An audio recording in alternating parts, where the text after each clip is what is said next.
बिहार, मैं हूं आपके साथ शिप्रा झा। सुबह की तमाम बड़ी खबरों के साथ आपके सामने हाजिर और शुरुआत करेंगे खबर समस्तीपुर के साथ, जहां सदर अनुमंडल क्षेत्र के सबसे रिहायशी इलाका मूलचंद रोड स्थित दवा मंडी में एक दवा दुकान में भयंकर आग लग गई, जिसके बाद वहां अफरा तफरी। मूलचंद रोड स्थित दवा मंडी के श्राफ ब्रदर्स एजेंसी की दुकान में अचानक आग लग गई, जिसके बाद सूचना पर पहुंची अग्निशमन की टीम ने कड़ी मशक्कत के बाद आग पर काबू पाया।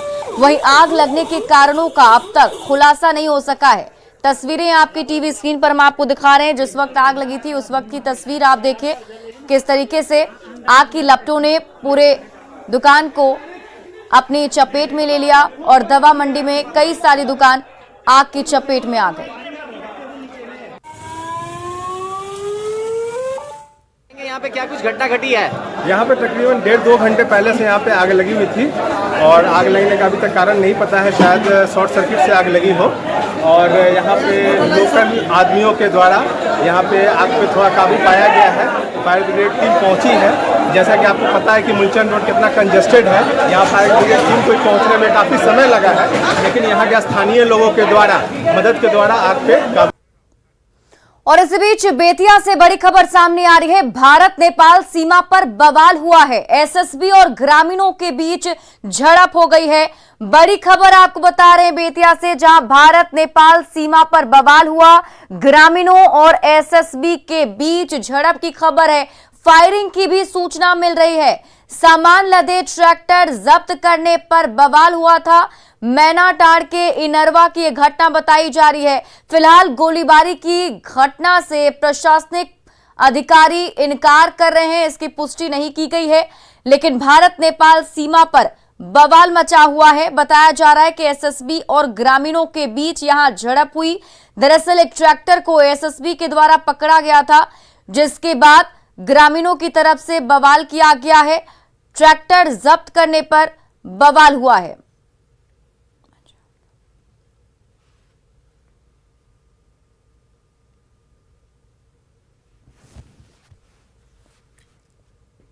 मुंगेर में छिनतई गिरोह ने पुलिस की नाक में दम करके रखा है और ताजा मामला असरगंज थाना क्षेत्र के ममई गांव का है। असरगंज थाना में पदस्थापित चौकीदार कुलदीप पासवान से 80,000 की छिनतई की गई।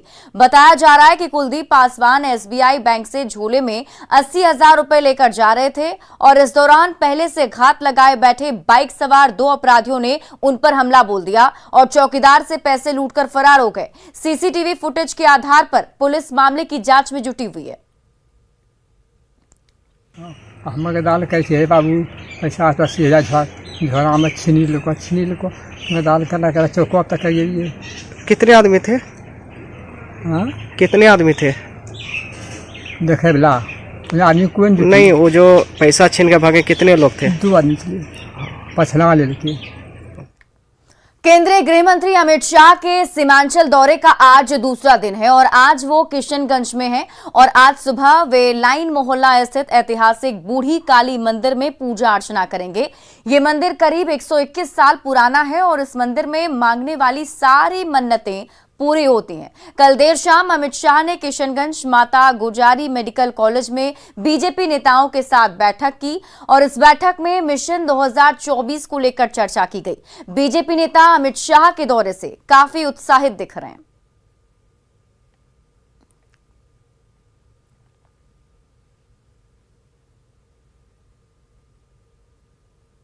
मंडल है, ये बांग्लादेश की सीमा से जुड़ा हुआ है और स्वाभाविक है कि इस क्षेत्र में जिस प्रकार की गतिविधियां रही है, चाहे पीएफआई की सक्रिय भूमिका हो, चाहे वो विदेशी घुसपैठ हो, चाहे वो पशु तस्करी हो या इस क्षेत्र के विकास के मुद्दे हों, सभी मुद्दों पर हमारी संवेदनशीलता है। सीमावर्ती क्षेत्र में गृह मंत्री जी ने बेहतरीन सभा की है।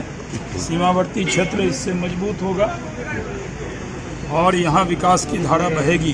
गृह मंत्री का आना किशनगंज में एक बहुत बड़ा संदेश।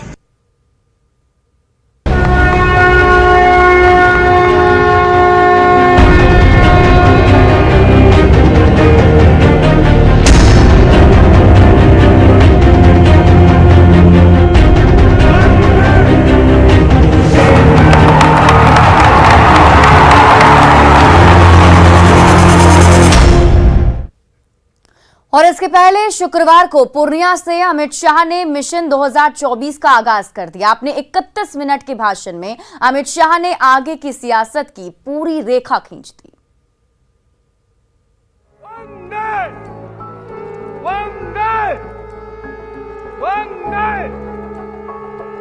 एक बार जोरदार तालियों के साथ इन महिलाओं के शंखनाद के साथ ही मिशन 2024 का आगाज सीमांचल की धरती से हो गया। पूर्णिया के जनभावना सभा के मंच पर जैसे ही अमित शाह पहुंचे, रंगभूमि मैदान शंख की ध्वनि से गूंज उठा। एक बार जोरदार तालियों के साथ अपने यशस्वी गृह मंत्री अमित शाह जी का स्वागत करेंगे भाइयों। मंच पर मौजूद बीजेपी नेताओं ने गदा देकर गृह मंत्री का स्वागत किया। साथ ही फूलों से बनी भारत के मानचित्र की माला और एक बड़ी सी मखाना की माला पहनाई गई। जनभावना सभा में उमड़ी भारी भीड़ का जोश हाई था और इसी जोश के बीच रंगभूमि मैदान से अमित शाह ने मिशन 2024 का आगाज कर दिया। साथ ही दावा भी कर दिया कि 2024 के लोकसभा चुनाव में महागठबंधन का सुपड़ा साफ हो जाएगा। चुनाव 24 का आने दो, मैं कहता हूं ये लालू नीतीश की जोड़ी के बिहार की जनता सुपड़ा साफ करने वाली है और 25 के चुनाव में भी हम पूर्ण बहुमत के साथ यहां भारतीय जनता पार्टी की सरकार बनाने जा रहे हैं। अमित शाह ने पूर्णिया के रंगभूमि मैदान से 2025 के चुनाव का खाका भी खींच दिया।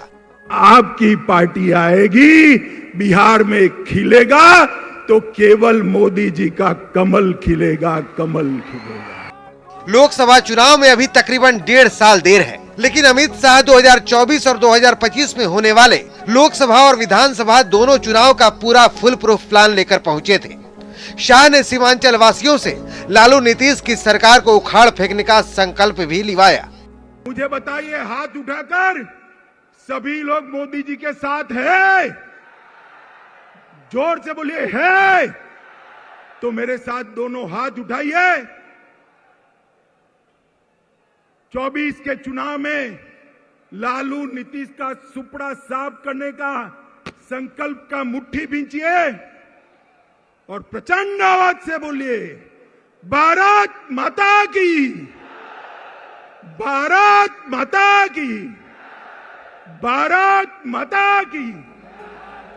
बिहार में जेडीयू से नाता टूटने और सत्ता पलटने के बाद बिहार में बीजेपी की यह पहली बड़ी रैली थी, जिसमें अमित शाह ने लालू नीतीश की सरकार पर आक्रमण कर आगे की रणनीतियों की लकीर खींच दी। न्यूज 18 के लिए पूर्णिया से कुमार प्रवीण और आनंद अमृतराज की रिपोर्ट।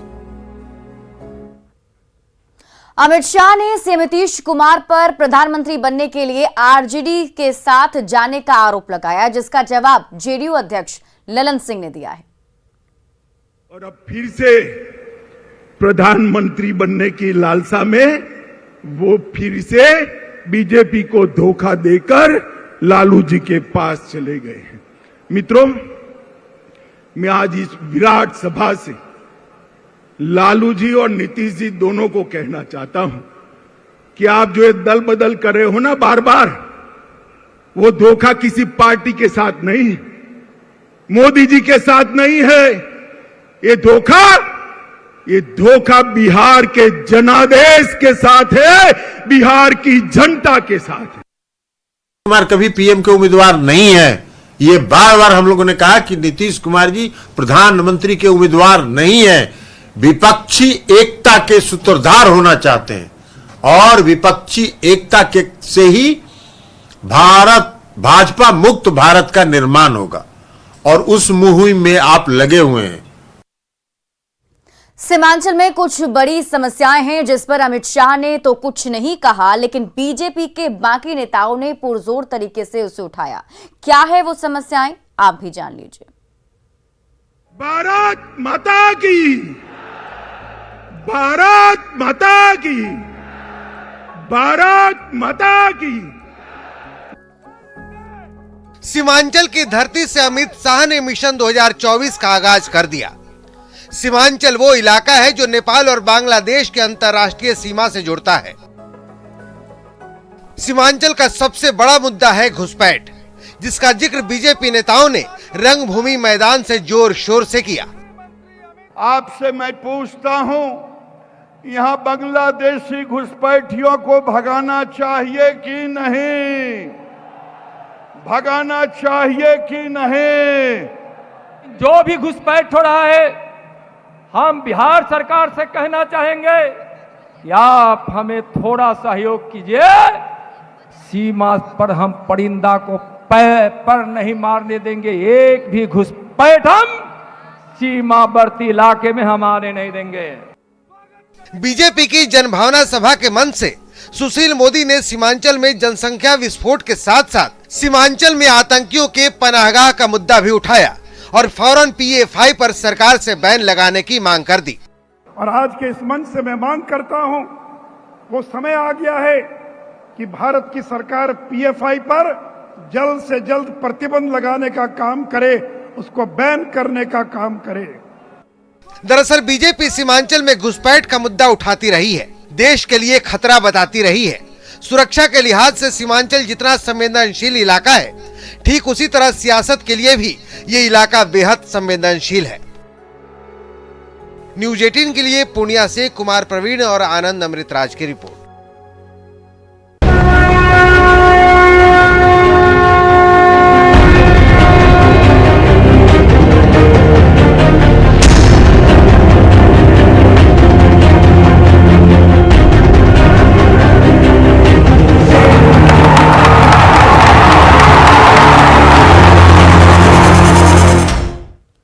और इसी बीच धनबाद से बड़ी खबर सामने आ रही है। कोयला चोरों के खिलाफ बड़ी कार्रवाई की गई है। बाघमारा बरौरा में CISF की छापेमारी हुई। कोयला चोरों पर CISF ने लाठीचार्ज भी किया, बाइक को भी क्षतिग्रस्त कर दिया गया है। कोयला चोरों में इस लाठीचार्ज से हड़कंप मच गया। कोल माइन से कोयला की तस्करी होती है, जिस पर CISF ने बड़ी कार्रवाई की है। तो खबर आपको धनबाद से बता रहे हैं, जहां कोयला चोरों में हड़कंप मचा हुआ है। दरअसल यहां कोल माइन से कोयला की लगातार चोरी की जा रही थी, अवैध तरीके से चोरी की जा रही थी, जिस पर CISF ने बड़ी कार्रवाई करते हुए उन कोयला चोरों पर लाठीचार्ज किया है। दो तस्वीरें आपके टीवी स्क्रीन पर हम आपको दिखा रहे हैं। पहली तस्वीर जिसमें देखिए कोयला चोरों पर जब लाठीचार्ज किया गया तो बाइक से भागने की कोशिश कर रहे थे, बाइक को भी क्षतिग्रस्त कर दिया गया है। साथ ही साथ बाइक पर जो बोरे में बंद कोयला था उसे भी जब्त कर लिया गया है। दूसरी तस्वीर जो आपके टीवी स्क्रीन पर आप देख पा रहे हैं, इसमें बाइक पर कोयला की जो बोरी थी उसे भी CISF के जवानों ने जब्त करते हुए अपने कब्जे में कर लिया है। ये कहाँ से कोयला निकाला, कोई जानकारी है? अभी जानकारी नहीं है कहाँ से आ रहा है तो कहाँ से इन लोगों को पकड़े आप? कहाँ पर पकड़े? मिल रहा है उसको हम कैच कर रहे हैं। अभी कितना गाड़ी लगभग आप लोग इस तरह क्षतिग्रस्त किया और कितना कोयला बरामद? आगे और क्या मुहिम होगा सर? मुहिम आगे बढ़ रहे हैं, जो भी होगा देखा जाएगा। क्या और बड़ी खबर पटना से है, जहां शुक्रवार को CM नीतीश कुमार की अध्यक्षता में शिक्षा विभाग की समीक्षा बैठक हुई और बैठक में CM नीतीश कुमार ने शिक्षकों के खाली पदों को जल्द भरने के निर्देश दिए हैं। CM ने जहां शिक्षकों की कमी है वहां शिक्षकों की जल्द बहाली होगी, इसके निर्देश दिए ताकि छात्र छात्राओं को पढ़ाई को लेकर कोई दिक्कत ना हो। साथ ही CM ने बिहार स्टूडेंट क्रेडिट कार्ड योजना का क्रियान्वयन को लेकर और बेहतर ढंग से कराने के निर्देश भी दिए हैं। छात्र छात्राओं के बीच इसका प्रचार प्रसार कराने के निर्देश भी शिक्षा विभाग को दिए गए हैं ताकि स्टूडेंट्स इस योजना का लाभ उठा सके।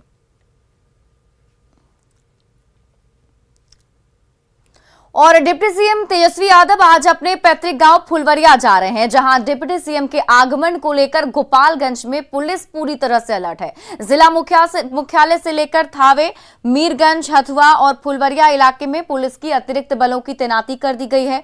वहीं सड़क मार्ग से डिप्टी CM का काफिला निकलेगा, इसलिए इस रूट पर वाहनों के परिचालन पर बदलाव किए गए हैं। डिप्टी CM सबसे पहले थावे मंदिर में पूजा अर्चना करेंगे।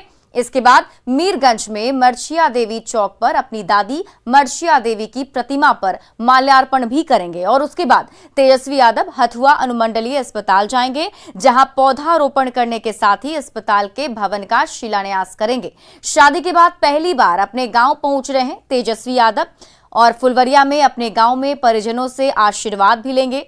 तेजस्वी यादव के साथ उनकी पत्नी राजश्री भी मौजूद रहेंगे।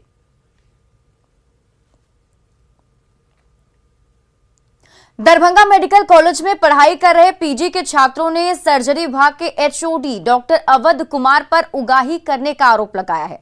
छात्रों के अनुसार विभाग के अध्यक्ष हर छात्र से 10,000 रुपए की मांग कर रहे हैं और नहीं देने पर परीक्षा में फेल करने की धमकी दे रहे हैं। छात्रों ने इसकी शिकायत मेडिकल कॉलेज के प्रिंसिपल डॉक्टर एन मिश्रा से करके उन्हें तत्काल हटाने की मांग की और कार्रवाई नहीं होने पर आंदोलन की चेतावनी भी दी। छात्रों की शिकायत पर प्रिंसिपल ने आरोपों से घिरे अवध कुमार से स्पष्टीकरण देने को कहा है। वहीं दूसरी तरफ एचओडी ने अपने ऊपर लगे आरोपों को खारिज कर इसे साजिश बताया है। मानसिक रूप से प्रताड़ित किया जा रहा है, तरह तरह के हथकंडे अपना के। कभी ओटी में हमें डराया धमका जाता है कि आपको ओटी में नहीं घुसने देंगे, यही नहीं करने देंगे, और आप लोग को और पास होने की धमकी फेल करने की धमकी देते हैं कि आप लोग जैसे हर एग्जामिनी बैच में 16 छात्र होते हैं, धमकी दी जाती है कि आप लोग में से 8 को कम से कम फेल कर देंगे। जैसे आज़ादी के लिए कुर्बानी देनी पड़ती है, पैसे मांगने शुरू कर दिए कि हर महीने पर छात्र आप लोग 8 से 10,000 हमें एचओडी फंड में दीजिए, तो आप लोग का काम सही से हो पाएगा, थीसिस सही से कर पाइएगा, पास हो पाइएगा। इस टाइप की धमकी दी जा रही है। क्या है सच्चाई में कोई भी सच्चाई नहीं है ना। मैं रजिस्ट्रेशन आज तक नहीं किया हूँ। मैं 2004 से यहाँ पोस्टेड हूँ। मेरे अंडर में करीब 50 लोगों ने शोध कार्य किया है और से MCs भी कंप्लीट किया है। आज तक कोई भी ऐसा कंप्लेंट कभी नहीं आया है ना। इस दरमियान क्यों आया, इसका कारण है इसमें टीचर्स ने गोलबंदी मेरे एचओडी बनने से लोग आक्रोश था कि एचओडी नहीं बने हैं, लेकिन प्रिंसिपल ने मेरी वर्ता क्रम को देख करके हमको पोस्ट दिया, लेकिन इससे लोग खुश नहीं थे। देखिए पीजी लोग हमसे बात भी किए, लिखित भी दिए, हम बोले कि डाक में रख दीजिए, वो जो बोले हमको जो बोलना है हमको बोलो, लेकिन उसके बोलने से मैं जब इस पर विश्लेषण किया तो लगा कि कहीं से बात सही नहीं लग रहा है। फिर भी हम पत्र दे दिया हेड को कि भाई ऐसे ऐसे आपके अगेंस्ट में हमें कंप्लेंट सुनने में मिला है, पीजी का नाम नहीं लिए हम कि पास नहीं रहे, तो हमने कहा कि हमें पता लगा है और आप इस पर हमें जवाब दें कि कहाँ तक सही है। और पटना पुलिस ने चोर गिरोह का खुलासा किया है। पुलिस ने गिरोह के सरगना विकास कुमार सहित 4 आरोपियों को गिरफ्तार कर लिया। पुलिस ने उनके पास से रिवॉल्वर, चोरी का 1 किलो सोना और 1 किलो चांदी के आभूषण के साथ ही कई सामान भी बरामद किए हैं।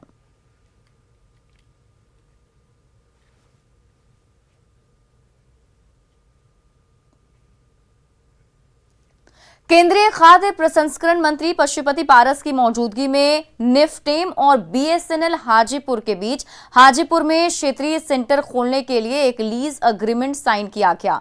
निफ्टेम कुंडली के इस क्षेत्रीय केंद्र में खाद्य प्रसंस्करण और प्रशिक्षण के लिए 4 ऊष्मायन केंद्र स्थापित किए जाएंगे, जिसमें कि नए स्टार्टअप भी अपने नए उत्पाद और विकास के लिए केंद्र का उपयोग कर सकेंगे। इस केंद्र के खोलने से किसानों और उद्यमों को काफी लाभ होगा।